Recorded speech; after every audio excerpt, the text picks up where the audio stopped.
दुनिया में हम सभी तो रहते हैं, यहाँ दुष्ट भी हैं, भले भी हैं, संत भी हैं, पापी भी हैं, यहाँ ठग लुटेरे भी हैं। परमात्मा को पता नहीं है क्या? लेकिन वो सजा नहीं देता किसी को। तो संत परमात्मा के रूप होते हैं। उनके अंदर ये छल बल किसके दिल में होते हैं? जो छड़िया होते हैं उनके दिल में होता है। संत जब परमात्मा के ही रूप हो गए तो उनके पास जो जैसा जाता है वो अपने दिल की बात कुछ भी कहे, लेकिन वो उसको निश्चल और निष्कपट भाव से देखते हैं।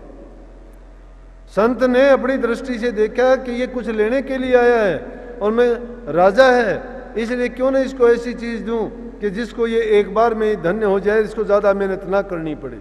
संतों की बात क्या होती है? संत कहते हैं कभी हम सीत मीत देते हैं, कभी देते हैं सिरसाट, हम सौदागर आए रे जग तू मत नाट।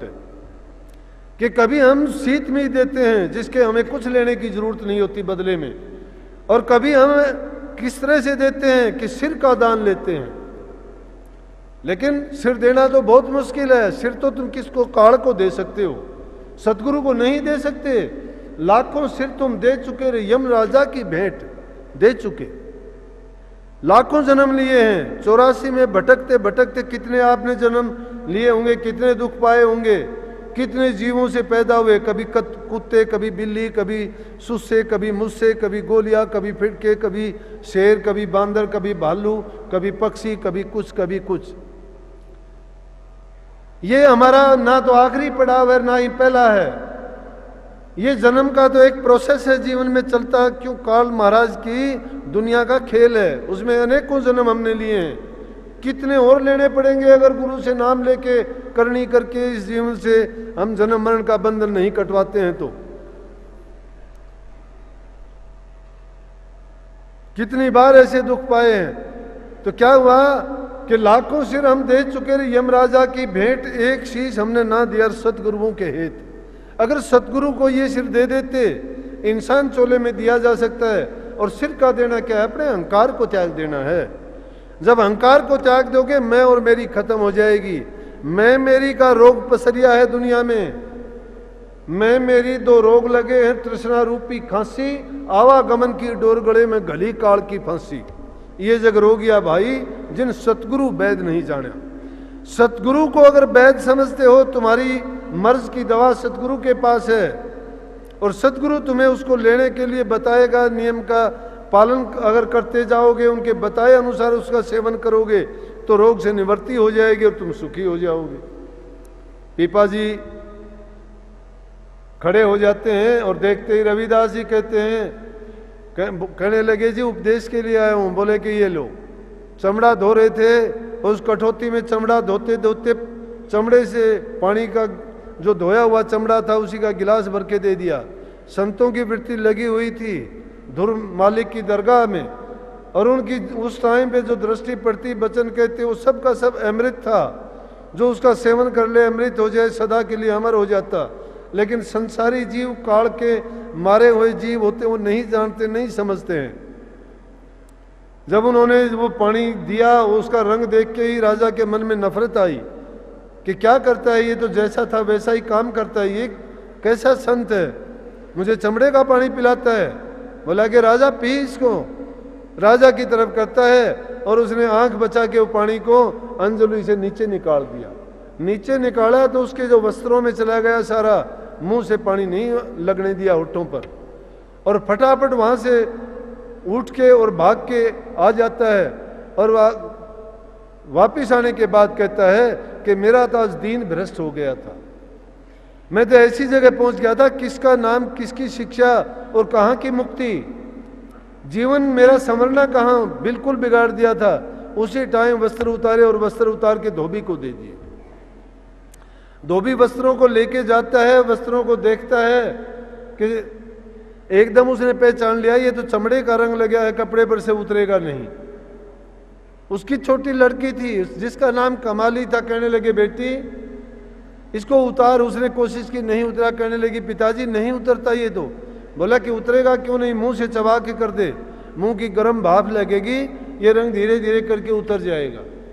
उस लड़की ने उन वस्त्रों को मुंह से जब चिगलना शुरू किया और धीरे धीरे करके वो रंग फीका पड़ने लगा, तो क्या है, उसको चूसते चूसते उसका अंश भीतर को चला गया और जाते ही वो तो पानी कहाँ का था, यहाँ का पानी नहीं था, सतलोक का था।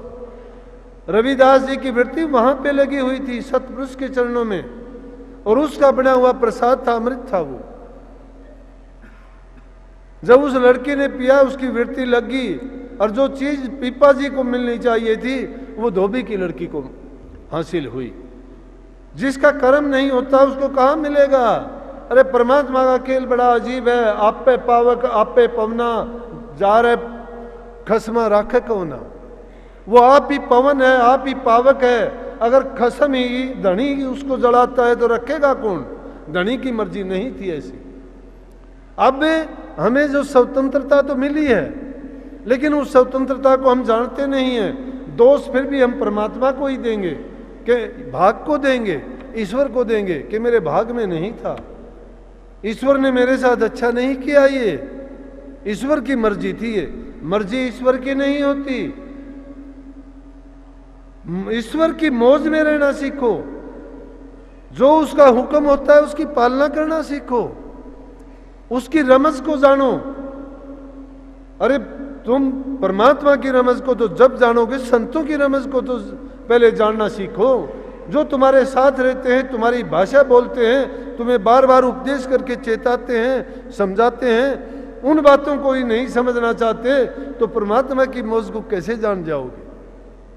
और जो पीपा जी को अवसर मिला था वो खो दिया। क्या हुआ कि लड़की ने ऐसी वाणी बोलनी शुरू कर दी, ऐसी बातें बतानी शुरू कर दी, ऐसे उपदेश और ऐसी ऐसी वो मतलब आध्यात्मिकता के उपदेश किए कि लोग सुन सुन के हैरान होने लगे और जगह जगह चर्चा होने लगी। पीपा जी को पता लगे, जिज्ञासु तो थे, जब भी ऐसी बात का पता लगता था जाते थे और इसी बात के लिए रविदास जी के पास गए थे। जब उस लड़की के बारे में भी सुना तो वहां भी पहुंचे, और वहां जाके जब गए तो लड़की दूर से ही देखते ही राजा को खड़ी हो गई। और तो लोग लड़की के पांव में अपना मत्था टेकते थे, लेकिन लड़की ने जब राजा को देखा तो दूर से ही खड़ी होकर प्रणाम किया। राजा कहने लगा, बेटी मैं तो आपके दर्शन करने के लिए आया हूं, लोग तेरे पांव पूजते हैं, तू मुझे देख के खड़ी क्यों हुई। कहने लगी, बादशाह सलामत, मेरे पास क्या था, जो कुछ दिया वो आपने दिया, ये सब आपकी कृपा है। बोला, मेरी कृपा, मैं तुझे जानता तक नहीं हूं। बोले, आपके जो वस्त्र थे उन वस्त्रों में तो कोई दाग लगा हुआ था, आपने साफ करने के लिए दिए थे, मैंने तो उनको चिगला था। और वो चिगला क्या था, मुझे तो उस दौलत की बख्शिश हुई है कि मुझे तो सारा संसार कुछ नजर नहीं आता, झूठा नजर आता है, और मैं तो नित्य परमात्मा के दरबार में विचरण करती हूँ। मुझे तो वो शांति मिली है कि इस संसार को मिथ्या जान लिया और मुझे यहाँ कुछ अच्छा नहीं लगता। राजा मत्था पीटता है, राजा पछताता है। ये स्वामी जी महाराज ने वाणी में लिखी है कि जो कुल लाज जगत से डरे, गुरु भक्ति से वो पुनि गिरे। सती जो गिरे नीच घर जावे, सूरा हो रण तजे कायर कहलावे। पपैया प्यासा मरे नीर नहीं पीवे, और स्वाति मिले जब बूंद उसी से जीवे। अरे जिनकी दृष्टि नहीं होती है तो उनकी संतुष्टि भी नहीं होती। दृष्टि को पाक साफ जब रखोगे और उसी चीज को पाके फिर जाके दोबारा रविदास जी के पास फिर कहते हैं कि रविदास जी मुझे माफ करो, मेरी गलती होगी। आग लगे दुनियादारी को, इस लोकलाज को। उस लोकलाज ने मुझे कंगाल बना दिया, जो वस्तु मुझे मिलनी चाहिए थी वो धोबी की लड़की को मिल गई। रविदास जी फिर कहते हैं, कहने लगे, प्याऊं था जब पिया नहीं, जब तुमने बहुत अभिमान किया, अब मांगो वो मिले नहीं, वो पानी मुल्तान गया। वो लड़की उस टाइम शादी उसकी होगी और मुल्तान चली गई थी। तो प्रेमियों, मुल्तान जाने से पहले हमारे पास वक्त है। वक्त का गुरु, वक्त का हकीम और वक्त का हाकिम काम आते हैं। छोटा बड़ा जाति का नहीं, ज्ञान की समझ होनी चाहिए इंसान को। सुधार के लिए कभी इंसान लेट नहीं होता है। अपने जीवन को बनाना चाहते हो तो पहली चीज है बुराइयों से बचो। शराब कबाब ये जीवन को बर्बाद करने वाली हैं। अच्छा जीवन नहीं है ये। अच्छा चरित्र बनाने के लिए इंसान को घरों में सुख शांति समृद्धि मिलेगी। जब तक घरों में सुख शांति नहीं है, भक्ति के मार्ग पर नहीं चल सकते। शराब के कारण कितने नशों से कितने परिवार बर्बाद होते हैं। शरीर की तंदुरुस्ती जाती है, धन की बर्बादी होती है, समाज में बेइज्जती होती है, घर परिवार बर्बाद होते हैं और आदमी ठोकरे खाता फिरता है और मरने के बाद नरकों में जाना पड़ता है। ऐसे बुरी चीज का क्या सेवन करना है? जिस आदमी को देखने मात्र से लोगों की जबान से ये निकलता है कि इसकी बात का क्या सुनना है, चाहे वो कितनी अच्छी सच्ची न्यायपूर्ण बात भी कह देगा तो भी ये कहेंगे कि शराबी है, इसकी कोई बात थोड़ी है। मांस मछली अंडे खाते हो, क्यों पापी बनते हो? जिसका गला तुम काटते हो तो तुम्हें भी अपना गला कटवाना पड़ेगा एक दिन। इन बुराइयों से अगर निकल आओगे तुम, घरों में बूढ़े बुजुर्ग की सेवा करो, अच्छा प्यार का व्यवहार करो। तुम देखो प्यार करने में तुम्हें क्या मिलता है कि तुम्हारा जीवन ऐसा सुखी हो जाएगा कि बिना किसी ताकतवर चीज के खाए शरीर में ताकत होगी। इतनी आनंद और खुशियों से जीवन भर जाएगा कि हमेशा मस्त और मगन रहोगे। फिर तुम्हें प्रभु भक्ति नाम जो भी चीज आप जीवन में करना चाहोगे हर चीज में कामयाबी मिलेगी। क्योंकि इस बुराई से निजात पाने के बाद में समय पर इंसान काम करेगा। जो समय पर काम करता है, अच्छा अपने विचार रखता है, अच्छे ख्यालात अच्छे मन में ही होंगे। जब इंसान अन्न बुरा खाता है, जल बुरा पीता है, बुरे इंसानों में बैठता है, संग जिसका बुरा है। महात्मा बुद्ध ने अष्टांग योग जो बताया, क्या बताया उन्होंने? अष्टांग योग यही तो बताया है। जब तुम्हारा जीवन पवित्र हो जाएगा, अच्छे गुणों का उसमें समावेश हो जाएगा, अरे नाम की भक्ति करने में, ध्यान लगाने में देर नहीं लगती। सुभान कुदरत तेरी और पलक मारने की देरी, एक पल में ध्यान लगेगा। मैं कहता हूं ये आजमाई हुई चीज है। सब कुछ गुरु की भक्ति और गुरु के चरण में है। सब कुछ अपने मन को सच्चे दिल से गुरु के चरण में जोड़ के देखो, अपनी पूरी श्रद्धा को उनमें एकाग्र करके छोड़ दो तुम।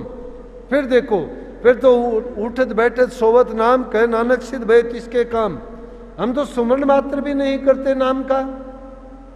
आज समाज में बुराइयां फैली हुई, भ्रूण हत्या है, पर्यावरण को हमने खराब कर दिया। हरे पेड़ों के अंधाधुंध कटाई है, पेड़ लगाना है ही नहीं किसी ने। वातावरण जब खराब हो जाएगा, यहाँ दूषित गैस फैल जाएंगी, सब जीवों को खतरा हो जाएगा। वन्य प्राणी गए, आज कितने जंगली जानवर होते थे, क्या जानवर है आज? है जंगल में कोई जानवर? और उनके भी दुश्मन बने हुए हैं, जिनको आग खाने की आदत है, रातों में भी ढूंढते फिरते हैं बेचारे। उन ऐसे मैं कहूँगा निर्बल दुर्बल जीव हैं जिनकी जबान नहीं है, बेजुबान जीवों को मार के जो अपने इस हृदय में डालते हैं कि जीवत शमशान घाट बना लिया है उन्होंने। तो उन जीवों को जो खत्म करते जा रहे हैं, ये पर्यावरण की बर्बादी है, पेड़ों की कटाई है, पानी की बर्बादी है। आज समाज में जो जुल्म हो रहे हैं, कोई कुछ बोलता है, कोई कुछ बोलता है। अरे बुरी बातों को बढ़ावा देने की बजाय उन बुराइयों को रोकना चाहिए, उन बुराइयों को दबा देना चाहिए, उन बुराइयों का प्रचार नहीं करना चाहिए। नहीं तो लोगों के दिमागों को जितने लोग सुनते जाएंगे, उनके विचार, उनका मन दूषित होता जाएगा। अपने बच्चों को अच्छे संस्कार क्यों नहीं देते? उनको अच्छे संगति दो, अच्छे गुण दो, उनको अच्छे विचार दो, अच्छे ख्यालात दो, अच्छी शिक्षा दो उनको। और जो बुरे प्रसारण इन हमारे टीवी चैनलों पर होते हैं, उनको रुकवाने का प्रयास करो। इस पैसे के लिए लोग क्या नहीं करते? ऐसी ऐसी बुरी चीजों का प्रसार और प्रचार जो होता रहा है, वो इस मानवता के लिए जहर का काम करता है, इसको बर्बाद करने का काम कर रहा है। लाख प्रकार के भी कोई भी धर्म अकेला नहीं कर सकता, मानसिकता बदलनी पड़ेगी। हमारे विचारों को शुद्ध और पवित्र जब हम बना लेंगे तो सब कुछ ऐसा ही हो जाएगा जैसे सतयुग में था। अरे सतयुग की महत्ता क्या थी? वहां के उस वक्त में लोग ज्यादा तप नहीं करते थे, लेकिन क्या था? सत्य था, झूठ कपट नहीं था, पाप नहीं था, बुरे कर्म नहीं थे। जब ये चीजें नहीं थी तो इन चीजों की जरूरत ही नहीं पड़ती थी। हमेशा गंदे कपड़े को धोया जाता है, साफ कपड़े को कोई नहीं धोता। ये गंदगियां तो अब लगी हैं कलयुग में, और वो जो गलतियां और दुर्गंध फैलती जा रही है। उस दुर्गंध को जब तक नहीं रोका जाएगा तब तक ये भक्ति का पेड़ नहीं लगाया जा सकता, भक्ति नहीं कर सकते। घरों में शांति नहीं है, प्यार नहीं है, बूढ़े बुजुर्ग की इज्जत कदर नहीं है, आपस में मेल जोल नहीं है, तो ये बाप बेटे की लड़ाई है, सास बहू की लड़ाई है, अड़ोसी पड़ोसी की लड़ाई है। एक एक मिनट पानी के लिए, एक एक इंच जमीन के लिए, कुछ पैसे के लिए तुम कत्ल करते हो, पाप कमा लेते हो, और वो पीढ़ियों तक की दुश्मनी हो जाती है। कहाँ मन की शांति होगी? तुम उसको नीचा दिखाने के लिए, वो तुझे नीचा दिखाने के लिए हम आपस में एक दूसरे के जान के दुश्मन बन जाते हैं। तो भक्ति का बड़ा कठिन काम। लेकिन फिर भी आप लोगों का ये ज़्यादा फर्ज बनता है कि जिन लोगों ने नाम की दीक्षा ली है उनको ज़्यादा से ज़्यादा समय अपना ख्यालात, अपना विचार गुरु भक्ति में, नाम के सिमरण में, एकांतवास में, ध्यान में लगाना चाहिए। लेकिन अपने रोजमर्रा के जो काम हैं उनमें किसी प्रकार की कमी ना आने पाए, क्योंकि वो पेट पालने का, जीवन यापन का साधन है। उनको पूर्ण करने के बाद में जो तुम्हारा समय बचता है उसमें से जरूर इतना समय निकालो। लाख काम छोड़ के भी आदमी को प्रभु की भक्ति करनी चाहिए। लाख काम छोड़ के, 1000 काम छोड़ के स्नान करना चाहिए, और 100 काम छोड़ के आदमी को खा लेना चाहिए। क्योंकि जब तक इंसान के पेट में रोटी नहीं होती है कोई दूसरी चीज नहीं सूझती। प्रथम काम है पेट की पूजा करना, लेकिन सबसे मुख्य है प्रभु की भक्ति करना। सब कुछ भूलो, कभी नाम को ना भूलो। मैं 30 साल की उम्र में गुरु की शरण में आया था। समाज में रहते हैं, बुराइयां अब भी भरी पड़ी हैं। शायद सोचता और देखता हूं तो मेरे से ज्यादा बुराई किसी में नहीं है, लेकिन हमें अपना नजरिया ये जब कर लेंगे तो धीरे धीरे करके निकल भी जाएंगे। गुरु ने वो कृपा करी, नाम की दीक्षा दी कि जीवन बना दिया। क्योंकि अगर गुरु के संग नहीं आते, गुरु से वो दीक्षा नहीं लेते, तो आज बता दें, आज हम भी श्राद्धों में शामिल हो जाते। हमारा भी आज कोई ना कोई दिन होता, कोई छठ का, सप्तम का, अष्टम का। लेकिन आज भी आप भाइयों के बीच में रहने का, मिलने का, बोलने का अवसर क्यों है? गुरु की कृपा से है। जो गुरु ने बख्शीश दी थी उसके कारण जिंदा हैं। संसार की तरफ से तो कभी के मर चुके हैं, अपने सोच से कभी के खत्म हो चुके हैं। अब जो कुछ दिया है, जो कुछ बोलना, जो कुछ रहना, जो कुछ करना, वो सब का सब गुरु की आज्ञा से, गुरु की कृपा से है। इसीलिए मैं आपसे भी कहता हूं कि जब गुरु की शरण में आए हो तो गुरु से नाम की दीक्षा लेने की बात करते हो। आप गुरु से नाम की दीक्षा जब लेते हो तो अपना तन मन धन आप अर्पण कर दो उसी दिन से। तन से कोई बुरा काम मत करो, मन से कभी बुरा ख्याल ना लाओ, और धन से कोई ऐसा काम ना करो जो निंदनीय हो। हमेशा दान पुण्य का काम करो, भूखे गरीब की धन से सेवा करो। तन से हो सकता है तो जरूरतमंद के लिए तुम मददगार बनो, सेवा करो दूसरे की। और मन से कभी भी बुरे ख्यालात ना रखो, निंदा ना करो, चुगली ना करो, क्योंकि हम 3 बातों से ही 10 प्रकार के दोष करते, मन से, वचन से और कर्म से। तो महापुरुषों ने क्या कहा कि मनसा वाचा कर्मना दुख काहू मत दे, ऐती रेणी जो रह वो शब्द रस ले। शब्द रस क्या है? प्रभु भक्ति। उस नाम के रस को लेना चाहते हो ना, तो मन से, वचन से, कर्म से पहले पवित्र हो जाओ। और उनकी पवित्रता के लिए मैंने पहले वाली बातें बताई थी। और रही ध्यान की बात, ध्यान की बात तो यह है कि जब आप एकांत में जाके गुरु के बताए अनुसार ध्यान में बैठते हो, नाम का सुमरण करते हो, तो कुछ समय के लिए यूं सोचो कि तुम्हारे शरीर से प्राण भी गायब हो चुके हैं। अपने शरीर का, आसपास का, तुम्हारी बातों का बोध भान भी नहीं होना चाहिए। समय लगेगा, धीरे धीरे करके तुम इस अभ्यास को जब अपनाते चले जाओगे, मन में गुनाह उठेंगे, हर एक को उठते हैं। ऐसे ऐसे विचार आएंगे कि जिनकी कभी जरूरत नहीं पड़ती, कभी जीवन में सोचे नहीं। लेकिन एकांत में जब आंखें बंद करके एकाग्रचित होने का प्रयास करेंगे तो बिना बात की बातें उठेंगी दिमाग में, ऊन जुनून भटकाएंगे हमें। वो क्यों भटकाएंगे? कि मन काल का एजेंट है। लेकिन इस मन को धीरे धीरे करके दुर्बल बनाना है। और ये दुर्बल किससे बनेगा? गुरु के ध्यान से बनेगा। इसीलिए स्वामी जी महाराज ने क्या कहा कि गुरु का ध्यान कर प्यारे, बिना इसके नहीं छूटना। नाम के रंग में रंजिया मिले तो धाम नहीं जपना। तुम अपने निज धाम में जाने के लिए नाम के रंग में रंग जाओ।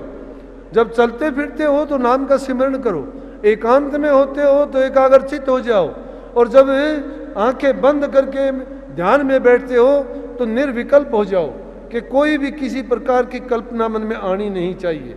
मैं कहता हूं एक स्टेज ऐसी आएगी तुम्हें उस नाम को जपने की जरूरत नहीं पड़ेगी। कुछ समय लगेगा कि आपको उस नाम को जपना पड़ेगा। जपते जपते जब पक्का हो जाओगे अजपा बन जाएगा वो, उसमें जीभ में होठरी कंठ की जरूरत नहीं पड़ेगी। बल्कि कबीर साहब कहते हैं होठ कंठ हले नहीं जिब्या नहीं उचार, गुप्त भेद को जो लेकर वो संत हमार। तो गुप्त भेद क्या है, वो कहाँ है, वो अनहद है, लेकिन अनहद से भी आगे जाना वो तो संतों की गति है। जाप मरे अजपा मरे अनहद भी मर जा, सुरत समानी शब्द मरता है काल नहीं का। जब ये सुरत शब्द में जाके समा जाती है, और वो कहाँ है, वो यहाँ नहीं है। हम उसको ढूंढते त्रिलोक की माही, वो चौथे पद में मिलता है। चौथे पद कहाँ है, मन बुद्धि और इंद्रियों से दूर। ना तो इस शरीर में है, स्थूल में नहीं है, सूक्ष्म में नहीं है, कारण में भी नहीं है, ना वो जाप है, जपने में भी नहीं आता है। पहले ये तो मन को आदत डालने के लिए है, फिर वो अजपा हो जाएगा, उसमें भी मत भटकना, वो भी उर्ला व्यवहार है, परले पार नहीं ले जाता। फिर अजपा भी हो जाएगा, तुम बैठोगे चलोगे बात करोगे कुछ भी काम करोगे वो अपने आप सुमन होता रहेगा। पता है तुम्हें, वृत्ति भी लग जाएगी, ठहर जाएगी, बातें भी सुनते सुनते तुम उसी में लीन हो जाओगे। फिर कहोगे कोई बात अगर करता है उसमें ख्याल नहीं रहता, तुम्हारा वही लग जाएगा। तो वो ठिकाना है जहाँ पे हमारी सुरत जाके आनंद और सुख भोगती है। वो शब्द कहाँ है, वो प्रभु के चरण, सतगुरु के चरण है, वो चौथे पद में है। और वो चौथे पद को एक दिन में नहीं मिलना। हम गृहस्थी आदमी हैं, लाखों प्रकार के हमारे बातें इधर उधर की, घर की परेशानियां सबको होती हैं, लेकिन सबको जब तुम उस वक्त पे जाते हो सबको तिलांजलि दे दो, कहो कि सब कुछ सारा दिन मैंने उनमें लगाया, पूरा जीवन भी लगा दोगे, पूरा जीवन लगा दोगे, सर्वस्व लुटा दोगे, तो भी वो चीज़ तुम्हारे कुछ काम की नहीं है। उसमें थोड़ा भी समय लगा दोगे, जो तुम्हारे पल्ले जाएगा वो तुम्हारे लिए जाएगा। जो दुनिया की चीज़ें तुम लाख कोशिश करना कितनी एकत्रित कर लेना कि उन चीज़ों का तासीर ही नहीं है सुख देने वाली। अरे मायावी पदार्थों की तासीर क्या है, उसमें झगड़ा होगा। इस माया के खेल में सारे खेल हो रहे हैं, तो तुम्हें वो आनंद कैसे देगी। ना धन इकट्ठा करने की सोचो, लेकिन नाम रूपी धन जो इकट्ठा कर लिया वही धनवान है। तो जाके हृदय नाम हर वाक्य हैं सब सिद्ध, 8 सिद्धि 9 निधि खड़ी रहे उसके सामने हाथ जोड़े खड़ी रहती, हमेशा उसको सब कुछ मिल जाता है।